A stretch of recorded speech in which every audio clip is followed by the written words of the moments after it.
Secunderabad railway స్టేషన్లో జరుగుతున్న ఆధునికీకరణ పనులను దక్షిణ మధ్య రైల్వే జీఎం అరుణ్ కుమార్ జైన్ పరిశీలించారు. ప్రధాన కట్టడాలను కూల్చివేసిన నేపథ్యంలో పునర్నిర్మాణ పనులను పర్యవేక్షించారు.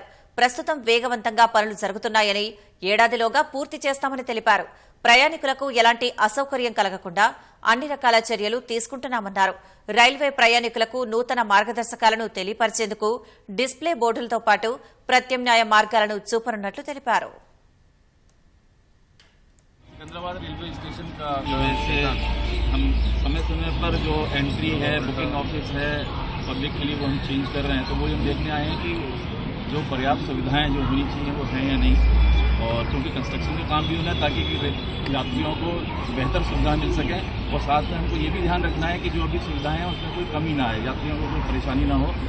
जो डिस्प्ले बोर्ड्स हैं, जो इंडिकेशन बोर्ड हैं, गाइडेंस बोर्ड हैं, वो हैं या नहीं, कम हैं, जिससे कि यात्रियों को कोई असुविधा ना हो।